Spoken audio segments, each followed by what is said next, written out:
Bonjour. Paul, bonjour. Bonjour. Mille merci d'avoir accepté l'invitation d'ATL. Avec plaisir. C'est adorable.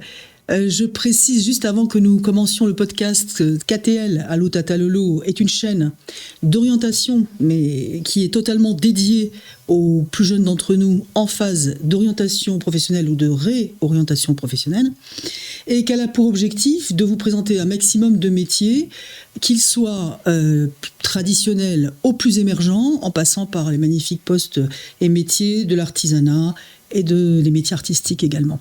Voilà. Ce dans le but de créer un maximum de crush professionnels entre vous et les métiers de nos invités. Alors, ça te va ? Très bien. Ça te va comme programme ? Oui, c'est très bien. Parfait. Donc je vais saluer Maëva et Nathan qui sont derrière la caméra et je vais passer la parole à Paul qui est venu nous consacrer du temps sur le métier de naturopathe.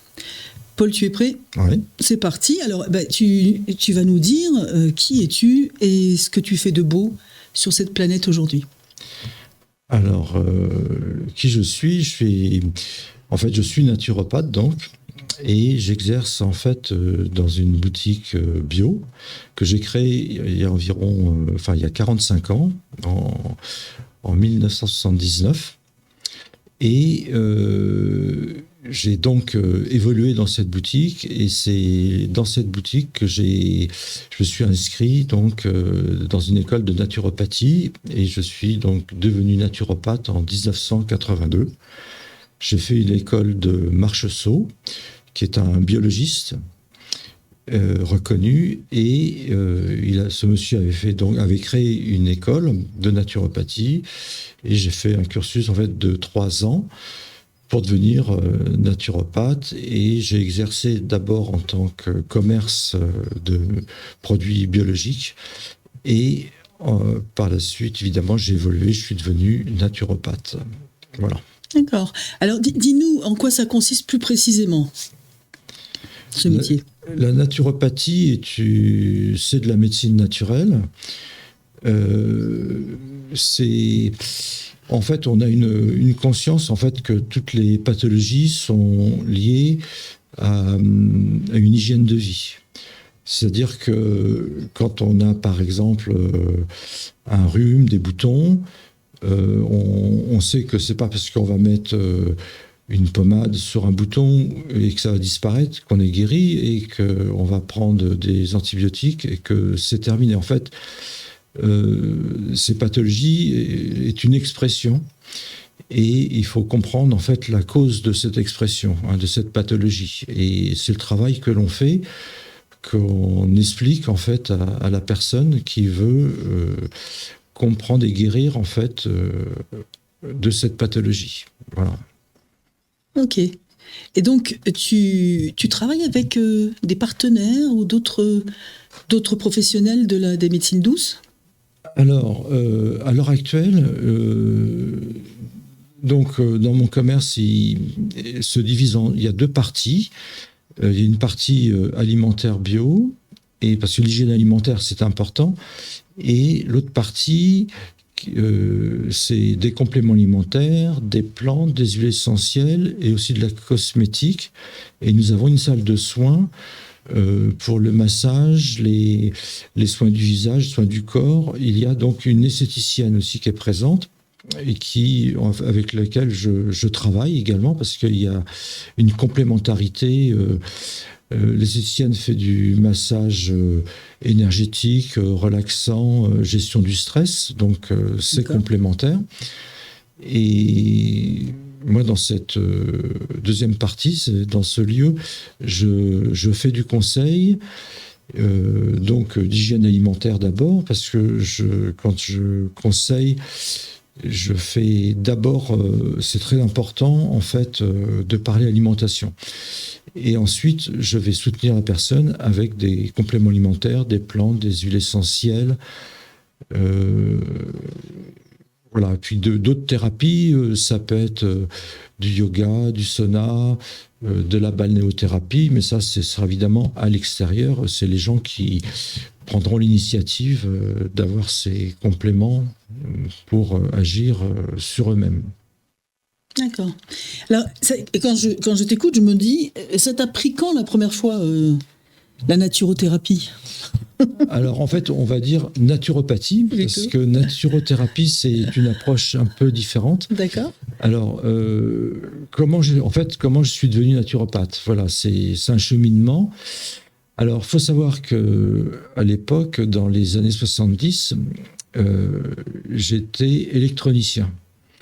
Je travaillais donc dans une industrie, sur une plateforme où je mettais au point des radars. Et très jeune marié, en allant au travail, j'ai eu un accident de voiture. Grave, parce que la voiture, il restait plus grand-chose. Mon siège, il restait 12 cm. Et heureusement que je n'ai pas mis de ceinture. Mais à l'époque, elle n'était pas obligatoire pour moi. Et en fait, évidemment, je suis tombé dans le coma. Hein, c'est un accident très, très fort qui a eu lieu dans un carrefour. Et c'est un quart de flic, en fait, qui était prioritaire, mais qui prenait des risques dans les carrefours et qui m'a percuté sur le flanc gauche de mon poste de conduite. Mon Dieu, c'est possible. Et m'a traîné durant 15 mètres comme ça sur l'autre trottoir. Et le car s'est renversé. Et là, évidemment, je suis tombé dans le coma. Et bizarrement, je n'ai rien eu de cassé, mais j'ai eu que des traumatismes, un traumatisme crânien et le coma. Et d'ailleurs, il me reste un film dans ma tête de ce coma parce que j'ai tout enregistré de l'après-accident. Et de la manière dont on m'a secouru, j'ai tous les détails qui sont encore en images dans ma tête. Et je suis donc arrivé à l'hôpital et là, je suis au bout d'une journée, je suis revenu à moi. Je suis sorti du coma, un petit 24 heures de coma. T'as vu la petite lumière blanche dont tout le monde parle ou pas? Alors non, j'ai pas vu cette lumière, non, bizarrement. Je vois, j'ai senti vraiment la tension des gens autour de moi. Et d'ailleurs, il y avait donc un flic qui, lui, voulait me faire un alcool test alors que j'étais dans le coma, parce qu'il voulait absolument que j'ai des torts, parce qu'en fait, ils n'étaient pas vraiment prioritaires quand même, mais ils prennent des risques. Donc, ils ont un tort et du coup, ils cherchaient donc des causes éventuelles. Ils voulaient se déresponsabiliser. Et donc, une infirmière à lutter contre ce monsieur pour pas avoir cet alcool test, parce que c'était pas normal. Donc et ça, personne ne me l'a raconté, mais je m'en souviens parce que j'étais dans le coma, mais j'avais tout enregistré en fait. Okay.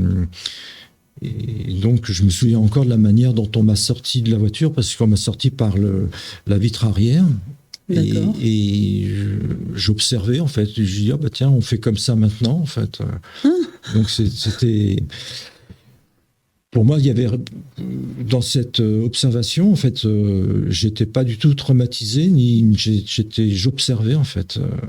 Et voilà, et je me suis retrouvé dans une chambre d'hôpital, et je me suis réveillé à un moment donné. Et après, il a fallu, donc, je suis resté à l'hôpital une semaine parce que j'avais des douleurs, j'étais traumatisé, j'avais un traumatisme crânien. Donc, il m'a fallu une semaine pour pouvoir me remettre à peu près debout. Et puis ensuite, j'ai eu un mois d'arrêt de travail. Et après, je suis retourné au travail. Et là, les choses, en fait, ont changé pour moi. Parce que je me suis rendu compte que le travail que je faisais m'intéressait moins, alors que l'électronique me passionnait à l'époque. Il est vrai que le travail que je faisais était au départ très intéressant, parce qu'il y avait une recherche dans la mise au point technique, Et puis, voyant que je maîtrisais la situation, mon patron s'est dit il fallait utiliser mes potentiels. Donc, on m'a mis à faire de la série de mise au point. Et là, avec le vécu que je venais d'avoir, il s'est passé quelque chose, parce que je voyais pas ma vie comme ça, travailler, à faire toujours la même chose tous les jours. Et pourquoi faire, en fait, vraiment? Est-ce que ça avait un sens? Et ça m'a interrogé. Et là, en fait, pendant 6 mois, 1 an, j'ai un peu ramé. Je rentrais à la maison, j'étais un peu dépressif, parce que je sentais que c'était pas j'étais pas dans une réalisation, j'étais pas, ça n'avait pas de sens. Enfin, ça m'ennuyait. Bon, je maîtrisais ce que je faisais, les gens étaient contents de ce que je faisais, mais il y avait quelque chose qui n'allait pas. Et un jour, il y avait un intérimaire qui était là. Et puis, il m'entendait parler. Et c'est vrai que quand nous avions des conversations avec les collègues, je m'orientais toujours sur le côté santé, psychologie, et sur de la sensibilité, sur la réaction des gens. Enfin, et je m'orientais toujours sur des sujets sensibles. Et donc, ce monsieur m'écoutait.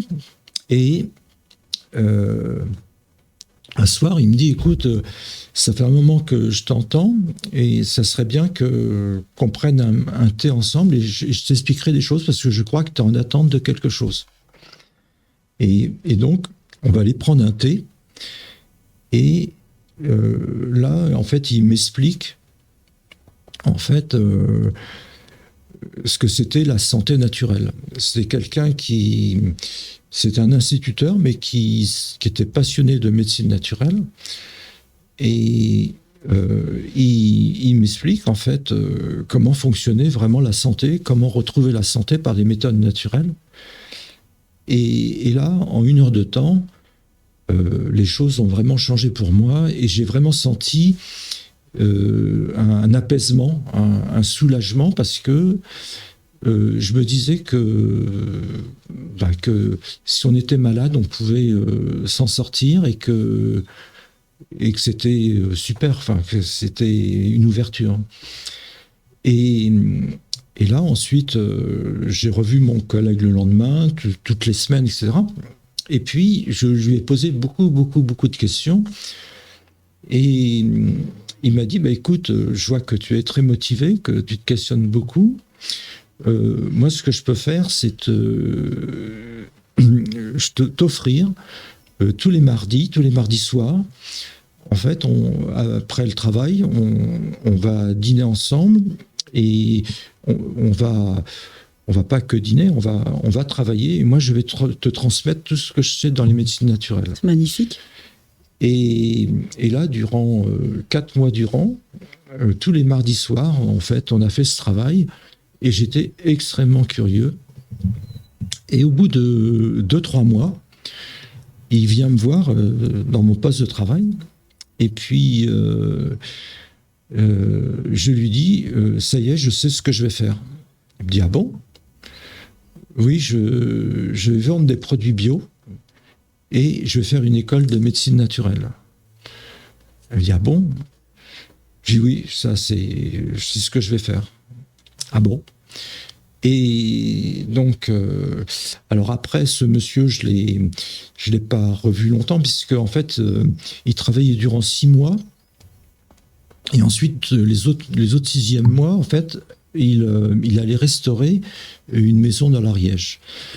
Et en fait, il travaillait, il avait convenu cette situation-là pour réaliser une maison, restaurer en fait une ancienne ferme. Et ensuite, ce qui s'est passé, c'est qu'au bout de 6 mois, j'ai donné ma démission. Et je me suis mis, j'ai vendu sur les marchés au début, durant 6 mois, des produits bio.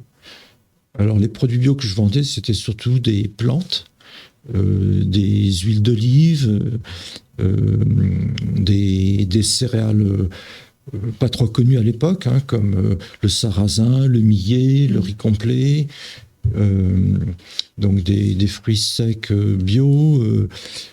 Par exemple, durant l'hiver, je vendais quelques abricots qui étaient, au lieu d'être oranges, ils étaient bruns, parce qu'en fait, ils étaient naturels, sans conservateur, hein, ils étaient donc pas décolorés, et ils avaient un goût non acide. Enfin, tout ça, j'étais toujours très motivé pour expliquer ce genre de choses. Et au bout de 4 mois de travail sur ces marchés, où je commençais à comprendre des choses encore, et j'ai aussi compris que je n'allais pas faire ma vie sur les marchés, et qu'un stand de marché n'était pas suffisant pour présenter tout ce que je voulais. Alors je me suis dit, il faut que je trouve une boutique. Et j'ai cherché, et j'ai trouvé des murs, des petits murs, hein, 25 mètres carrés sur une avenue, mais brut, hein, avec une toute petite vitrine, un mur qui n'existait pas, latéral, un sol qu'il fallait casser, il n'y avait pas d'électricité, donc il fallait tout refaire. Donc nous étions au mois de juin, j'ai pu louer donc ces murs pas trop cher, et durant le mois de juillet-août, j'ai tout refait. Et j'ai refait le sol, j'ai refait les murs, j'ai fait rentrer l'électricité, j'ai fait l'électricité à l'intérieur, j'ai installé la lumière, j'ai créé toute l'installation, les étagères, le comptoir, tout fait. Donc il a fallu que j'achète une vitrine réfrigérée, que j'achète une balance, que t'as tout découvert. Quelque chose qui ressemble à une caisse pour enregistrer. Enfin, donc, et puis aussi chercher tout ce que j'allais vendre aussi dans ces 25 mètres carrés. Et au 1er septembre 1979, j'ouvrais ma première boutique, donc, qui s'appelait Nature, tout court. Voilà. Et donc, je prenais pas beaucoup de risques, parce que j'avais pas beaucoup de stock, un petit loyer, j'avais pas de salariés, donc. Et j'ai pu évoluer tranquillement. Et là, j'ai un ami d'enfance qui venait me voir, et qui lui aussi était passionné de médecine naturelle, comme par hasard. Et on ne le savait pas d'ailleurs, parce que avec cet ami d'enfance, on s'était connus à l'âge de 11-12 ans.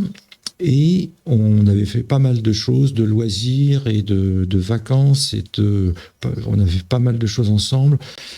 Et on s'est retrouvés sur le même sujet, ce qui était étonnant. Et lui, il me dit, écoute, je vais m'inscrire à une école de naturopathie, c'est l'école Marcheseau, tu verras, c'est un truc super. Et comme on parlait que de médecine naturelle, évidemment, et bah écoute, moi ça m'intéresse, et je suis allé sur place, et j'ai opté, donc je me suis inscrit, voilà, et durant 3 ans, alors c'était en cours du soir, c'est-à-dire que je pouvais tenir mon commerce, et je travaillais durant la semaine. Le soir. Je travaillais la semaine, alors comme j'avais pas beaucoup de clients, parce que dans les débuts des débuts 80, le bio était pas très connu, et j'avais pas beaucoup de clients, ce qui me permettait de travailler mes cours dans mon commerce.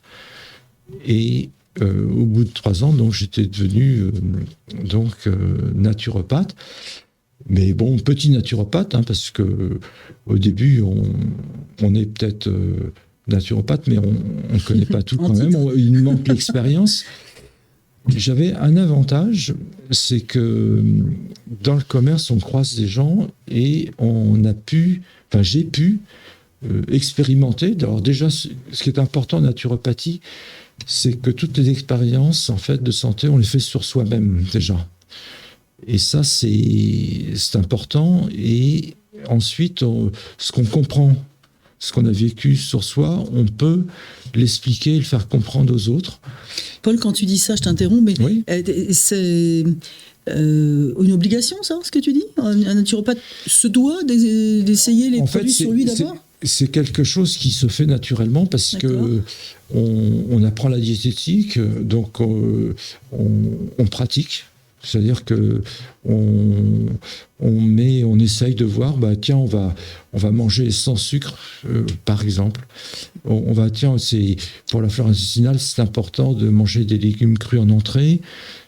Ça permet d'alcaliniser, de basifier, de retirer l'acidité. Donc ça, c'est important.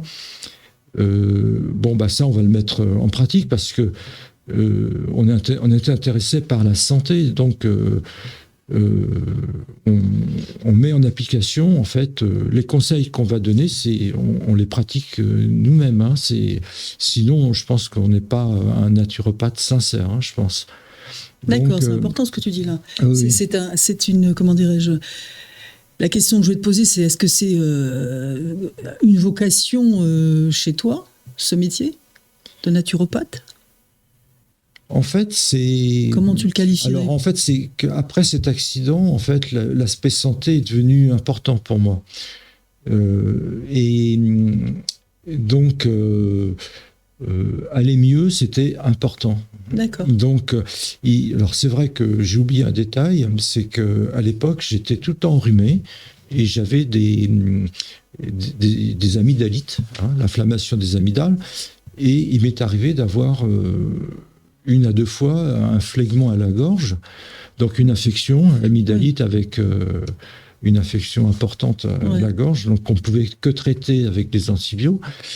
Et j'ai eu ce vécu-là, et c'est vrai que ça m'avait interrogé, et d'aller mieux, ça m'intéressait. Et je savais que un jour, à l'époque où j'étais encore salarié et que j'avais pas encore démarré cette démarche, j'avais eu ce problème amygdalite, et du coup, je me réveille le matin, j'avais 39 de fièvre.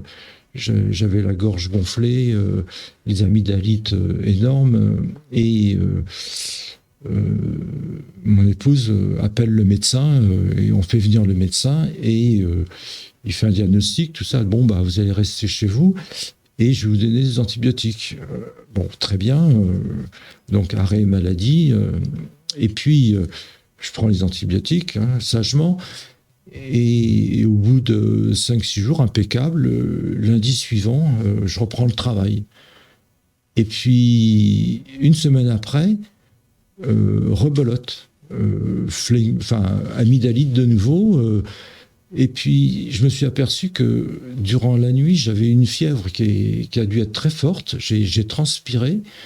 Et j'ai pratiquement pas dormi de la nuit. J'ai dormi les 2 dernières heures où vraiment j'ai récupéré, parce que j'étais jeune, j'avais peut-être 22-23 ans, et puis le fait d'avoir transpiré comme un malade, j'étais trempé. Après, j'allais mieux, j'avais retrouvé la forme, j'ai dit, tiens, finalement, je vais pouvoir aller travailler. Et là, c'est resté dans ma mémoire, ce processus, parce que je me suis dit, tiens, cette fois-ci, je me suis guéri, j'ai pas pris d'antibio, et je me sens bien, et j'ai eu un processus, en fait, d'une fièvre forte, et transpiration, et là, je me suis senti mieux. Bizarre. Ça, c'était à l'époque... avant d'avoir rencontré cette personne qui m'a en fait initié, on va dire, et donc je me suis souvenu de ce détail qui était important et qui m'a servi, et qui fait que quand j'ai fait mes études de naturopathie, il m'est arrivé encore d'avoir quelques petits problèmes, et que j'essayais de guérir en transformant des choses, parce que je me suis dit, on ne peut guérir que si on change des choses. Il y a des choses qui ne vont pas, et ça, il faut les changer, parce que c'est la cause, en fait, elle est là. Donc, c'est dans l'hygiène de vie qu'on pratique qui fait qu'on est malade. C'est très optimiste ce que tu dis, en fait. Parce que quand on t'entend, c'est-à-dire qu'on a une incidence. On peut faire, quand on t'écoute, on peut faire quelque chose. On peut changer le terrain, on peut transformer. Alors, c'est important, ces mots-là. Je reste prudent parce qu'il y a aussi des maladies génétiques qui sont un peu fixées quand même, même fixées, on peut dire. Et là, je ne vais pas faire rêver, je ne veux pas raconter l'histoire. Mais pour des pathologies, en fait, de grippe, notamment, ou d'acidité, de reflux gastrique, des choses comme ça, de constipation et d'inflammation, vraiment, ça, c'est quelque chose qu'on arrive bien à résoudre en naturopathie. Et il faut bien se dire aussi que maintenant, je peux en parler aisément parce que j'ai plus de 40 ans d'expérience en tant que naturopathe, que la première des pathologies qui existent, en fait, c'est de l'inflammation au départ. Et ensuite, ça se détermine dans une pathologie plutôt spécifique. Mais au début, ça démarre toujours sur de l'inflammation. Et la cause est très souvent liée en partie à 90% aux problèmes digestifs, intestinal, porosité intestinale. La plupart du temps, on retrouve toutes les pathologies, les départs des pathologies se retrouvent là, en fait. C'est très important, oui. Maintenant, il y a aussi, il ne faut pas oublier, les phénomènes extérieurs de pollution, que ce soit l'alimentation intoxiquée, chimique, ou des éléments polluants qui peuvent influencer, je suis d'accord. D'accord. Est-ce que tu mets, Paul, le stress dans les facteurs extérieurs influençants ? Alors, le stress, c'est un amplificateur et déclencheur. Il faut en tenir compte, mais ce n'est pas la cause. Okay. Ça, c'est important. Mais le stress, de toute façon, qu'il faut le voir comme quelque chose, c'est une dynamique, c'est nécessaire. Le stress joue un rôle, une dynamique qui permet d'avancer. Après, quand il n'est pas maîtrisé, ce stress, effectivement, il continue à amplifier la pathologie. Ça ne va pas dans le bon sens. Donc, il faut arriver à comprendre le stress pour qu'il serve à quelque chose, en fait. À le canaliser. À le canaliser, oui. Et aujourd'hui, qu'est-ce qui te plaît, avec justement le recul que tu as sur ce métier, qu'est-ce qui te plaît le plus dans ta fonction, là, maintenant, avec 40 ans d'expérience ? Ce qui me plaît, c'est que d'abord, ça a beaucoup de sens. Parce que de retrouver de la santé, c'est énorme. Bien sûr. Et quand je vois quelqu'un qui rentre dans ma boutique et qui vient parce qu'il a entendu parler de moi, par exemple, et qu'il a un problème, bon, je le sens un peu motivé. Mais il a une pathologie, donc il explique son problème, mais ce qui me plaît, c'est de pouvoir lui trouver une réponse. D'accord. Et je vous cache pas que c'est valorisant, en fait. C'est de pouvoir lui dire, voilà, faut changer les choses. Et ce qui est très intéressant, c'est que en lui parlant assez précisément de sa problématique, et de l'orienter vers le sens où vraiment où ça sera personnalisé, il le ressent très bien et il sait que ça va aller mieux parce qu'il va devoir remettre en question en fait les choses pour lesquelles il est malade. Comme par exemple, si on mange trop de viande, trop de fromage, pas assez de légumes, bon, c'est un exemple un peu bateau, mais qui existe très souvent. On mange par exemple de la viande le midi, de la viande le soir, bon, c'est beaucoup. Bon, là, il y aura des problèmes à un moment donné, donc lui expliquer le pourquoi, le comment. Effectivement, donc il faut on lui explique pourquoi. Dans les intestins, il faut manger un peu de légumes, que ça va lui permettre d'avoir un microbiote qui va lui protéger les intestins, qui est relié à l'immunité, et que c'est très important pour maîtriser la santé. Et là, en fait, il y a des déclics qui vont se produire, et donc tout de suite, ça va changer pour lui. Et il va espérer, et puis il va se mettre en route. Donc, puis évidemment, je vais lui expliquer que ça va se transformer tranquillement, sûrement, mais tranquillement. Puis ça peut rechuter, mais que ça va, au fur et à mesure, ça ira de mieux en mieux. Donc, c'est joli ce mot, hein, se mettre en route. C'est très joli, c'est ce que tu déclenches. Puisqu'entre guillemets, on a la possibilité de poser la question, on va le faire. Parle-nous un peu de la viande rouge, là. Ça va intéresser tous les jeunes qui nous écoutent. Les moins jeunes aussi, mais c'est important qu'on fasse un petit peu le point là-dessus parce que tout le monde en parle. Qu'est-ce qui est vraiment si toxique ? Explique-nous. Alors, la toxicité de la viande rouge, en fait, je pense que sincèrement, il n'y en a pas. Donc voilà. En revanche, c'est la quantité. D'accord. Voilà. C'est l'excès. C'est-à-dire que une viande rouge 1 à 2 fois la semaine, en fait, pour l'activité que nous avons, en fait, en général, c'est largement suffisant. Mais si on mange trop de viande rouge, en fait, on va vers un terrain qu'on appelle l'acidose, c'est-à-dire l'acidité. En fait, on sature l'humeur en acide. Et l'acidité est un paramètre de santé qui n'est pas bon, voilà, qui développe des pathologies. Hein, ça peut être de l'ulcération, du renvoi gastrique, ça peut être de la dégénérescence cellulaire aussi, à long terme.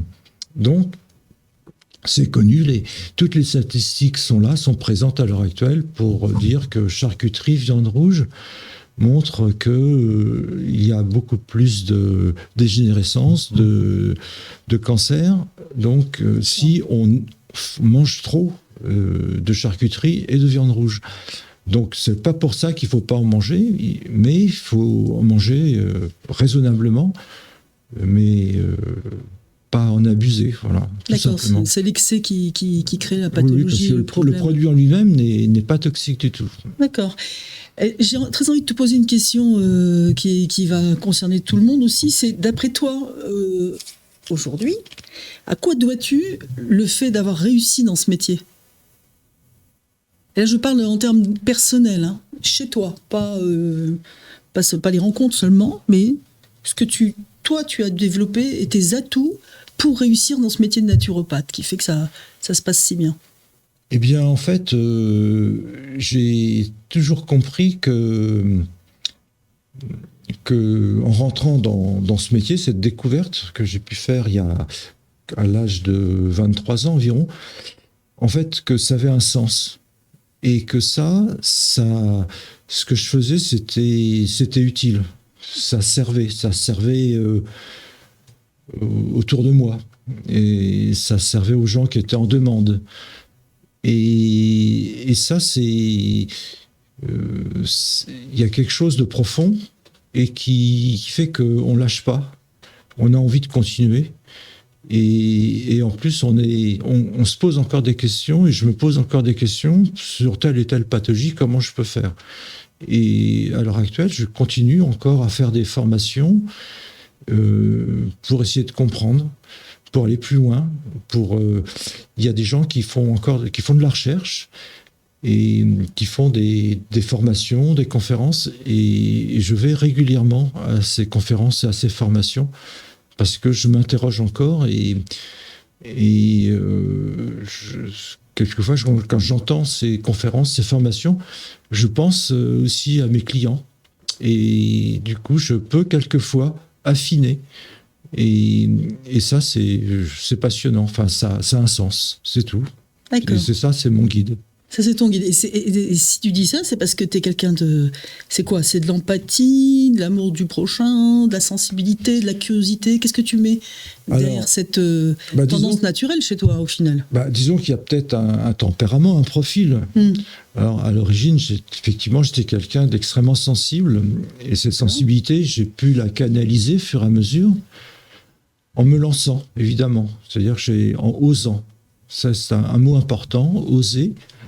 Vouloir, savoir, c'est des mots qui sont énormes. Voilà, c'est très important. Donc, c'est en sachant que ça servait à quelque chose et puis que j'avais en même temps ce retour parce que en aidant comme ça les autres, je m'apercevais aussi que j'avais un retour positif, notamment sur mon hygiène de vie également, parce que je ne peux pas faire autrement que ce que je conseille, je pratique. Voilà. D'être exemplaire quelque part, non, mais un petit peu. Pas chercher à être exemplaire, mais simplement, on est tellement mieux quand on est en bonne santé. Ouais. Donc, c'est plus qu'un salaire, être en bonne santé. C'est vraiment parce que une fois qu'on est, quand on arrive à la retraite, on est content encore avoir de la santé pour faire plein de choses, aussi bien pour se promener que de faire du sport, que de jouer, que d'être bien dans sa tête. Enfin, donc c'est un retour. C'est un cadeau, c'est vrai. C'est un cadeau. Donc, mais le sens a été d'apporter, toujours d'essayer de comprendre comment ça fonctionnait et partager. En fait, quand je consulte une personne, je fais du partage de connaissances. C'est uniquement ça. En fait, je ne vais pas dire à la personne « faites ceci, faites cela ». Je dis « écoutez, vous allez manger un petit peu de râpé de carottes et un peu de chou rave en entrée. Vous allez comprendre que je vous dis pas de faites ça. C'est pas une autorité, c'est pas autoritaire. C'est simplement, je lui explique que ça va créer de l'alcalinisation, ça va être basifiant pour son système digestif, ça va créer des bonnes bactéries dans ses intestins et ça va le protéger, ça va gérer son immunité. Et fur et à mesure, en fait, il y aura des améliorations. Alors, il n'y a pas que des légumes, évidemment. Il y a aussi une bonne protéine. Il y aura un sucre lent sous forme de céréales complètes. Il y aura des légumes qu'on cuira sous forme vapeur, parce que c'est toujours plus alcalinisant, plus basifiant en faisant des légumes vapeur. Donc, on garde les oligo-éléments, les vitamines plus, donc plus intéressant. Et donc, j'explique. Et c'est en expliquant que c'est en partageant, en fait, comment ça fonctionne, que la personne va être aussi motivée. Voilà. Et en fait, elle va pas suivre une autorité, une prescription avec un mot d'ordre. Non, elle va elle va avoir conscience, cette personne, que en pratiquant un usage bienfaisant, en utilisant, par exemple, si la personne veut être végétarienne, je lui explique que c'est bien, c'est une idéologie, c'est très bien. Moi, je l'ai été durant 12 ans. C'est une idéologie. Mais c'est très bien, c'est important de faire cette expérience si on le veut.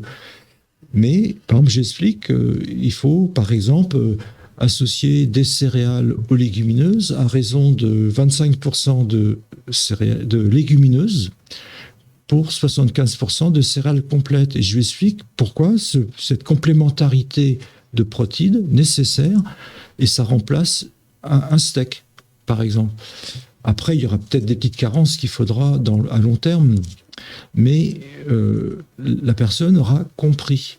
Voilà, elle sera pas végétarienne comme ça. Elle saura pourquoi, comment, enfin, et comment ça marche. Et par elle-même, elle saura se guider. Il y aura, je n'ai pas besoin d'avoir une prescription spéciale elle va comprendre le mode d'emploi, surtout. Tu les responsabilises à fond, en fait. Voilà, c'est ça. C'est se retrouver autonome. Très important. Voilà. Alors, je sais que on en a parlé un peu avant notre podcast, que tu te lèves très tôt le matin depuis des années. Je trouve ça génial, incroyable. Et quand je dis très tôt, c'est très tôt. Tu vas en parler à nos camarades. En fait, pour dire exactement, en fait, j'ai eu des périodes où je me suis levé très tôt. Pourquoi ? Parce que j'allais chercher mes fruits et légumes et j'aimais rencontrer les producteurs. Alors, on n'est pas loin de Rungis. Et donc, l'avantage, c'est que on peut retrouver les producteurs qui, eux, amènent leurs marchandises. Donc, on a le contact avec les producteurs. Et là, il faut y aller, évidemment, c'est à 4-5 heures du matin. Et je l'ai fait pendant peut-être pas loin de 30 ans comme ça. Et à un moment donné, en fait, j'étais content de trouver un employé qui a pu prendre le relais. Mais à l'heure actuelle, par exemple, le samedi matin, je me lève à 4 heures du matin parce qu'on va ensemble rencontrer ces producteurs et choisir nos fruits et légumes que l'on transporte dans une camionnette non frigorifique. Et on mettra nos légumes aussi dans une pièce qui sera pour cela, évidemment, mais on ne mettra pas nos légumes en chambre froide. D'accord. Voilà, on respecte, en fait, on ne veut pas stresser le légume, on ne veut pas lui faire des variations de température climatisées, en fait, on veut lui laisser vivre sa vie. Et le légume est plus intéressant et il se conservera mieux et il sera plus vital, plus intéressant. D'accord. Et meilleur en plus. Voilà. D'accord. Alors, tu nous as décrit ton métier, c'était tout à fait passionnant. Est-ce que tu peux, alors de façon, on va dire, bassement matérielle, parce qu'en France, le salaire et l'argent, c'est toujours tabou, mais est-ce qu'on vit bien de ce métier de passion quand on a envie de le faire à fond comme tu le fais toi ? Alors, selon tes critères, bien sûr, de vivre bien. Hein, disons que sincèrement, je pense avoir vécu relativement modestement, mais agréablement. Donc, de quoi avoir une habitation, se loger, élever 2 enfants, avoir une voiture.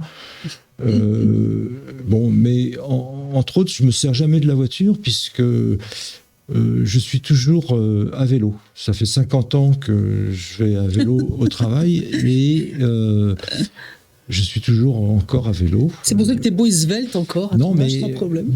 Mais disons que j'adore faire du vélo et pour des petits trajets, je ne vois pas pourquoi j'utiliserais une voiture.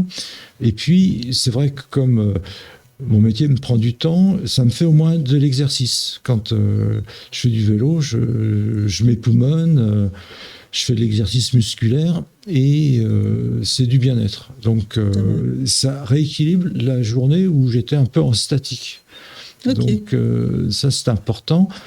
Et j'ai eu des périodes fastes où il y a eu des périodes où le bio a eu de la croissance. Et c'est vrai que mais c'est super bien tombé parce que mes enfants à cette époque étaient étudiants. Ils avaient tous un studio en province et il leur fallait l'argent de poche, il fallait payer les études, il fallait payer la location du studio. Ça revient très cher et j'ai eu cette chance extraordinaire, cette coïncidence qui est peut-être pas par hasard en tous les cas, mais et j'ai pu aller jusqu'au bout pour les élever et tout en réalisant mon métier qui était sans doute un peu un idéal, mais j'ai pu le faire et ça c'était super. Je ne regrette pas. À l'heure actuelle, le bio, on sait qu'il est plutôt en régression, mais il va reprendre, hein, c'est un cycle. Hein, on a eu jusqu'à moins 45% de passage client dans le bio au niveau national. Ce qui est énorme. Hein. C'est énorme. Hein. Moitié, hein. Mais on sait que c'est des cycles, donc ça va remonter. Voilà, on est dans la résistance. Mais on y croit et on se fait plaisir quand même en attendant. Voilà. Alors, Paul, on arrive presque à la fin de notre podcast et j'ai envie de te demander...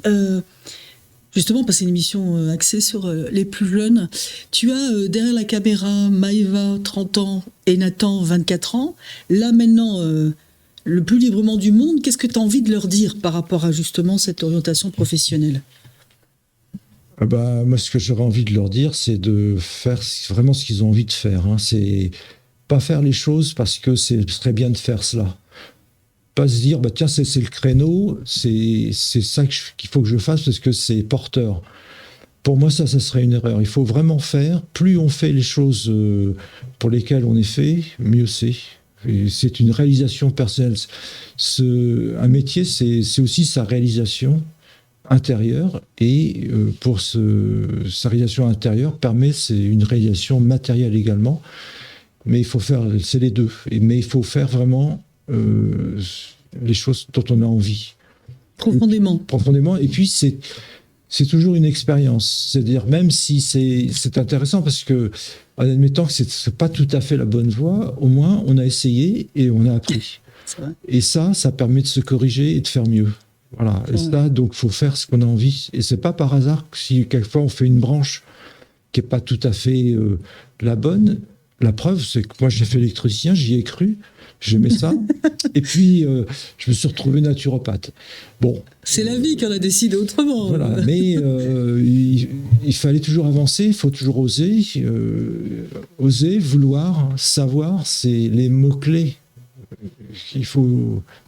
Pour moi, c'est dans ma vie personnelle et professionnelle, c'est les mots que je n'oublie jamais. Ah bah t'as devancé ma question parce que c'est effectivement les 3 verbes qui te faisaient avancer et c'est donc oser, vouloir et savoir. C'est ce que tu as dit tout à l'heure précédemment également. Et est-ce qu'on peut finir sur la citation qui déchire de Paul Boudry? La citation qui déchire? Ou ton mot d'ordre. Non, tu n'aimes pas le mot d'ordre, donc on va pas utiliser ça, mais la citation qui déchire, ouais. Alors, j'avoue que je sais pas trop ce que tu veux me faire dire, parce que là, je sais pas. Je suis perdu. Donc, c'est le truc qui est quand c'est ton mot d'ordre, tu le dis à tes enfants, c'est le truc qui revient systématiquement.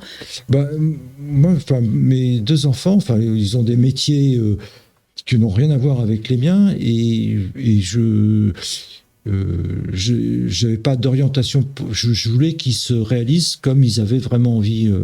Donc, mais j'ai pas eu besoin de leur donner de mot d'ordre dans tous les cas. J'ai laissé le naturel. Voilà, j'ai laissé le développer, le naturel en eux, et en leur apportant tout le confort que les parents peuvent apporter pour que les enfants se réalisent. Et je peux dire que je suis content parce que c'est 2 enfants solides, parce que vraiment ils ont été, par exemple, à l'école, ils n'ont jamais été absents. Ils n'ont jamais été malades. Ils ont eu des petits rhumes, des petites choses, pas grand-chose, mais ils me demandaient comment se soigner, donc je leur donnais des petits remèdes. C'est génial. Et puis ça se passait très bien. Mais ils n'ont jamais été absents. Jamais. D'accord. C'est une vraie victoire. C'est vrai que c'est une vraie santé. Je les trouve sereins. Et quand ils étaient à l'école, en retour, on m'a toujours dit, mais qu'est-ce qu'ils sont sages, ils sont sereins. Ils sont tranquilles. Et le stress, ils peuvent en avoir, mais je trouve qu'ils le gèrent bien. Ils ont l'air d'être sur d'eux, sans problème, ça les inquiète pas. Quand ils ont passé leur bac, leur BTS, tout ça, vraiment, ils étaient tranquilles, ça ne les empêchait pas de dormir. C'est magnifique. Ça veut dire qu'un papa épanoui, ça fait toujours des enfants épanouis. Un papa et une maman je pense que s'il y a un mot qu'il faut rajouter, c'est aimer. Voilà, je pense que c'est important. Voilà. D'accord. Mais il faut que ça soit naturel, bien sûr. Ça a été le cas. C'est ce qu'on entend quand même à travers tout ce que tu nous dis depuis tout à l'heure. Le mot aimer revient, on l'entend en subliminal un peu partout. Alors, Paul, je vais vraiment te remercier pour le temps que tu as bien voulu nous consacrer et la sincérité avec laquelle tu t'es confié aujourd'hui. C'est très important, la sincérité dans cette émission. On y tient beaucoup, d'où l'idée du face caméra dans l'enregistrement des podcasts et le fait qu'on ne fasse pas de montage. Alors bien sûr, vous pouvez commenter, vous abonner, liker, qu'est-ce qui manque, partager, tous les trucs en haut. La chaîne est faite pour ça. Je remercie Maëva et Nathan. Et je vous souhaite à tous une excellente journée. Paul, encore 1000 merci pour ta venue. Avec plaisir. On te souhaite un maximum de santé et de bonheur. C'est plus sincère tous les 3. J'y travaille. Voilà, je sais que tu le fais vraiment bien. Et je vous dis à très vite. Au revoir.